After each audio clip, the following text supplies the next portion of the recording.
Hello दोस्तों, नमस्कार। आज का टॉपिक है कि what was the Rajput policy of Mughals. मुगलों की राजपूत पॉलिसी क्या थी। तो आज इस विषय पर हम लोग चर्चा करेंगे। अगर आप हमारे वीडियो को लाइक करते हैं, अच्छा लगता है, तो आप ज़रूर शेयर और सब्सक्राइब करें और ज़्यादा से ज़्यादा दोस्तों तक पहुँचाएँ। तो अब चलते हैं कि आखिर मुगलों की राजपूत पॉलिसी क्या थी।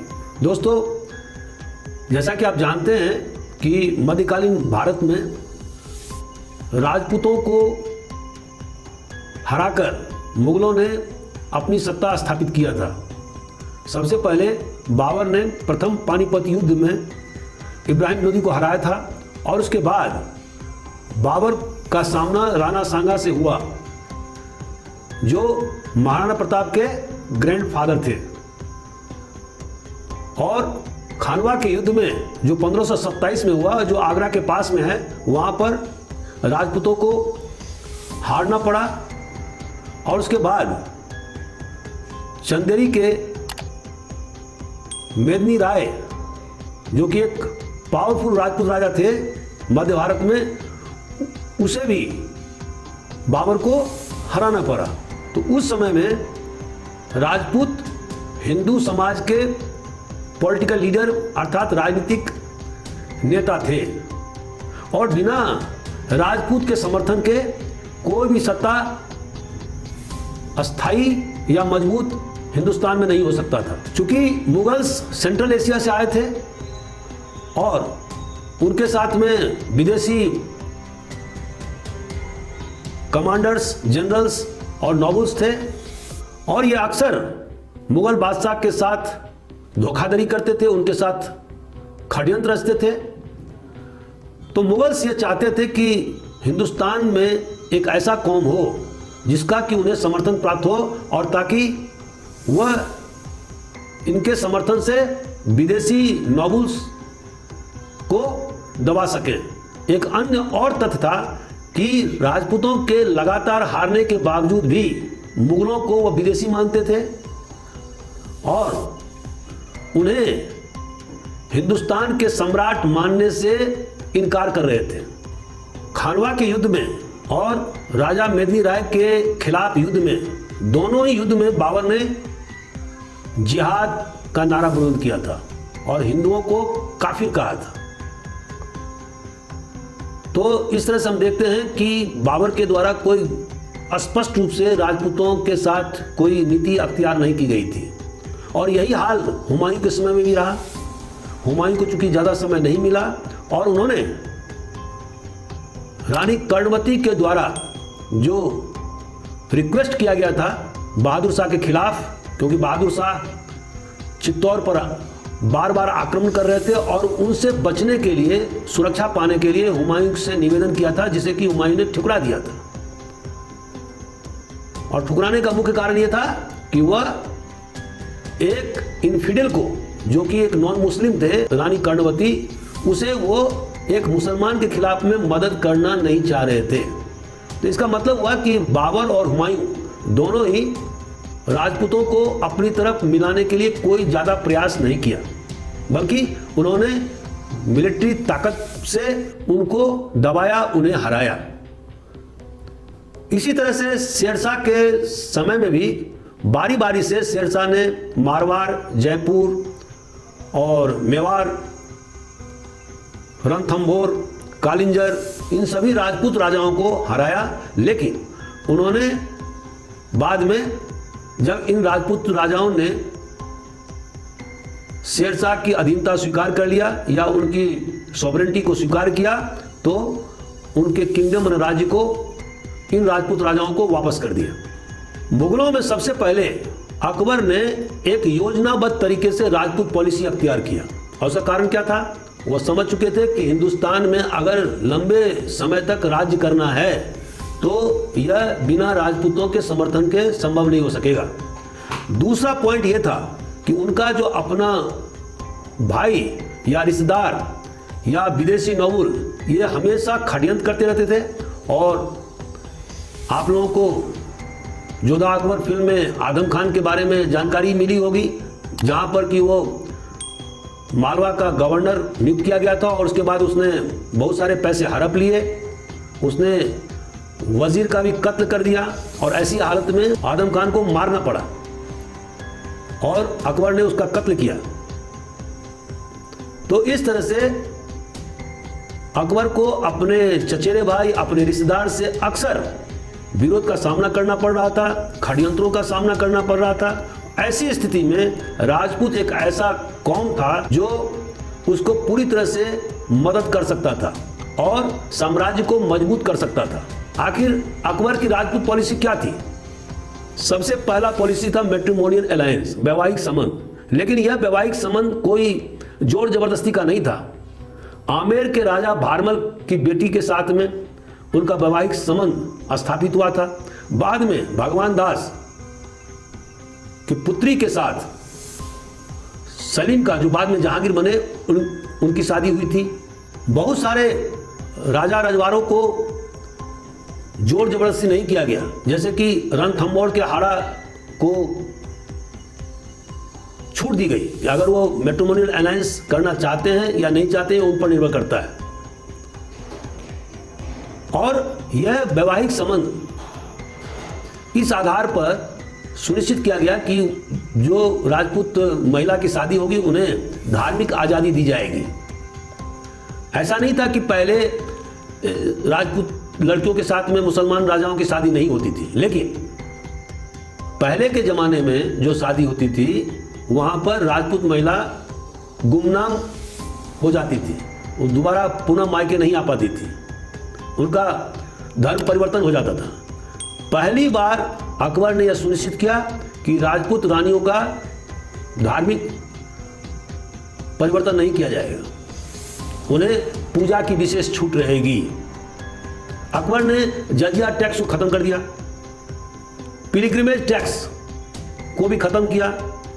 पहले जो यह नियम था कि जो प्रिजनर ऑफ वार होते थे, युद्ध के कैदी, उनको जोर जबरदस्ती करके धर्मांतरण कर दिया जाता था, उस पर भी अकबर ने रोक लगाई। तो एक लिबरल वातावरण में, एक उदारपूर्ण वातावरण में अकबर ने राजपूत पॉलिसी को अख्तियार किया और इसे अधिकांश राजपूत सरदारों ने स्वीकार किया, केवल मेवाड़ के सरदार ने स्वीकार नहीं किया। और महाराणा प्रताप अंतिम समय तक अकबर के खिलाफ युद्ध लड़ते रहे। और जैसा कि आपको मालूम है कि 1576 में हल्दी घाटी का युद्ध हुआ था, जिसमें महाराणा की हार हुई थी। इसका एक अन्य आयाम यह था कि ऊंचे ऊंचे पदों पर राजपूत सरदारों को बिठाया गया और राजा जसवंत सिंह को तो 7000 का मनसबदारी दिया गया था, जो कि सबसे उच्च लेवल का मनसबदारी रैंक था। उसी तरह से जयसिंह को भी 7000 सवार और 7000 जाट के रैंक से नवाजा गया था। अकबर ने बहुत सारे राजपूत स्ट्रांग होल्ड अर्थात फोर्ट्स को, किले को अपने कब्जे में ले लिया, जैसे कि रणथंभौर, कालिंजर, चित्तौर, मर्ता। ये सारे जो ताकतवर दुर्ग थे उन्हें अकबर ने अपने कब्जे में लिया और जिससे राजपूतों की ताकत कमजोर हो गई। अकबर के द्वारा जो राजपूत पॉलिसी अख्तियार किया गया था, इसके जबरदस्त परिणाम हुए और मुगल साम्राज्य को बढ़ाने में, उसके विस्तार करने में अकबर की राजपूत पॉलिसी का सबसे बड़ा योगदान है। और राजपूत सरदारों के द्वारा आगामी 4 जनरेशन तक मुगल साम्राज्य की सेवा की गई, जब तक कि औरंगजेब ने राजपूत पॉलिसी को पूरी तरह से उलट नहीं दिया, जिसके बारे में अभी मैं चर्चा करूंगा।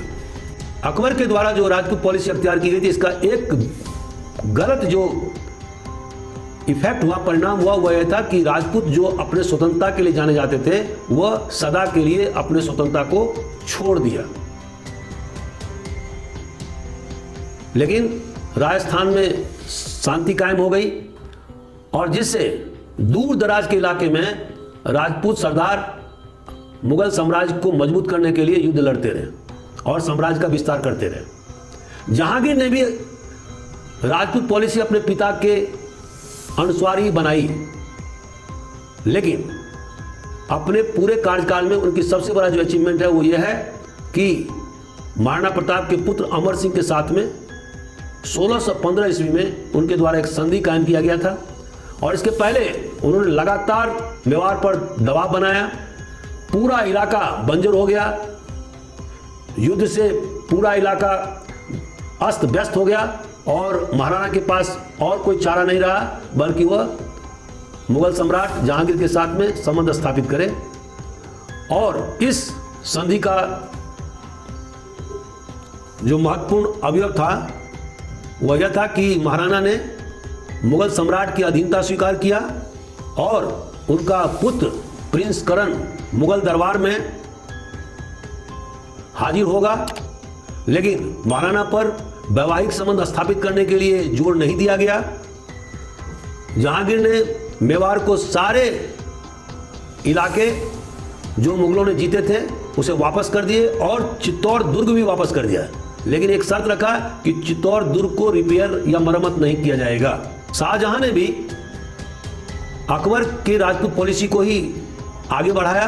उनके समय में राजा जय सिंह जयपुर के और राजा जसवंत सिंह मारवाड़ के ये दो महत्वपूर्ण राजपूत सरदार थे जो मुगलों के बहुत ही ज़्यादा स्वामी भक्त रहे और मुगल साम्राज्य को बढ़ाने में उन्होंने जोरदार ढंग से प्रयास किया। लेकिन औरंगजेब के समय में राजपूत पॉलिसी को पूरी तरह से उलट दिया गया। दोस्तों, जैसा कि आप जानते हैं कि औरंगजेब एक कट्टरपंथी सुन्नी मुसलमान था। उसने जजिया टैक्स पुनः हिंदुओं पर अधिरोपित किया, पिलग्रिमेज टैक्स माने यात्रा कर पुनः लगा दिया, जो प्रिजनर ऑफ वार मतलब युद्ध के कैदी उनको भी जबरन मुसलमान बनाया, जो राजपूत सरदार टैक्स नहीं दे पाते थे, ड्यू हो जाता था, उन्हें भी जबरन कन्वर्ट किया। तो इस तरह से औरंगजेब हिंदुस्तान को एक इस्लामिक स्टेट दारुल इस्लाम बनाना चाहता था और राजपूत पॉलिसी भी इसी का एक हिस्सा था। राजा जसवंत सिंह के मृत्यु के बाद औरंगजेब ने मारवाड़ को मुगल साम्राज्य में मिला लिया और मृत्यु के बाद जो अजीत सिंह पैदा हुआ उसे मानने से इनकार कर दिया। बाद में दुर्गादास राठौर ने लगातार मुगल साम्राज्य के खिलाफ में युद्ध करता रहा और औरंगजेब के मृत्यु के बाद राजा अजीत सिंह को मुगलों के द्वारा उनका वतन माने होमलैंड मारवाड़ वापस किया गया। इसी तरह से औरंगजेब ने 1679 में मेवाड़ के खिलाफ में जबरदस्त ढंग से प्रहार किया, युद्ध किया, लेकिन महाराणा को पकड़ने में वो नाकाम रहे, उनको दबाने में असफल नहीं हो पाए। तो अंत में उनके साथ में भी औरंगजेब ने समझौता किया। तो दोस्तों, मारवाड़ और मेवाड़ की पॉलिसी पूरी तरह से औरंगजेब की विफल हो गई और इसके कारण से जो मुगल साम्राज्य की सत्ता वो कमजोर पड़ गई और औरंगजेब की इस राजपूत पॉलिसी के कारण मुगल साम्राज्य का विघटन तेजी से हुआ। तो इस तरह से हम देखते हैं कि अकबर के द्वारा जो राजपूत पॉलिसी अख्तियार किया गया था वो जबरदस्त ढंग से प्रभावी रहा, सफल रहा, लेकिन औरंगजेब के समय में राजपूत पॉलिसी को पूरी तरह से उलट दिए जाने के कारण से एक